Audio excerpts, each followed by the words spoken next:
पुण्य नष्ट हो जाते हैं और उसका पाप तुम्हारे ऊपर आ जाता है।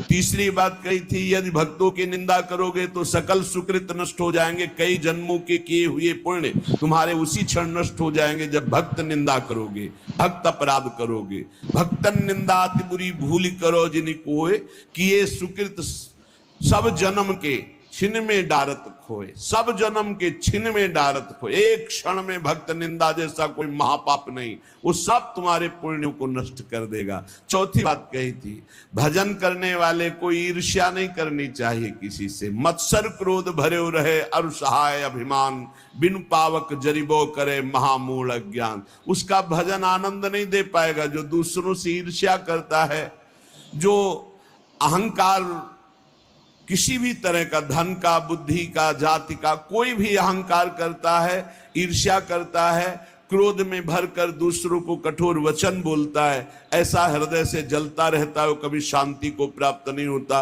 उसका भजन में प्रवेश नहीं हो सकता। अब सुनो कैसे भजन में प्रवेश करें। पहले स्वभाव गंभीर बनाओ। अब सुनि भजन की रीति, कछु होई महादृढ़ धीर, कोऊ थाह न पावई। ना बोलना ही सबसे उत्तम स्थिति प्राप्त करने का उपाय है। ना बोलना, मौन धारण करो, ज्यादा किसी से बात मत करो। बात करना ही अपने हृदय की बात को बाहर करने से भजन क्षीण हो जाता है। पहले भजन की रीति वर्णन की कि आप ये समझ लो कि बुढ़ापे तक भी भोग की वृत्ति बनी रहेगी यदि जवानी में अपने को नहीं कसा। दूसरे की निंदा करोगे तुम्हारे सुकृत नष्ट हो जाएंगे। भक्तों की निंदा करोगे बहुत जन्म के सुकृत नष्ट हो जाएंगे।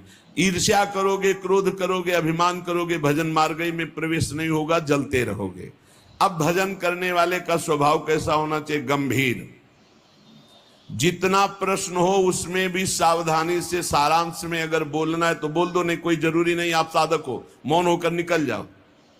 आपसे कोई पूछ रहा है श्री हरिवंश कै बजे सत्संग होता है, आपकी रुचि है तो बोल सकते हो, आपकी रुचि नहीं तो आप नहीं बोलो, कोई अपराध नहीं, क्योंकि आप नाम जप कर रहे हो, आप मौन व्रत लिए हो। इच्छा वाले की उपेक्षा करना तो इसमें आपको कोई दोष नहीं लगेगा। आपको है तो आप वहां जाकर पूछ लीजिए। ज्यादा बोलोगे तो प्रपंच बढ़ेगा, तो आप जाइए उन लोगों से पूछ लीजिए, मुझे ज्ञान नहीं, चल दिए। या फिर बोले ही नहीं, मानो सुना ही नहीं, पागल जैसी चेष्टा करके निकल गए कि इसको सुनाई नहीं देता क्या, नहीं बोले।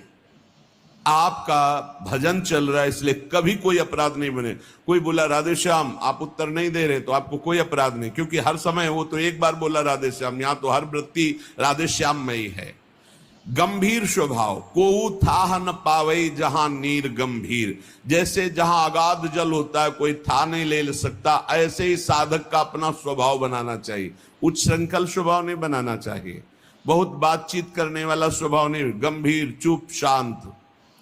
जाको जैसो भाव है मन में धरि विश्वास, कर्म धर्म अरु लोक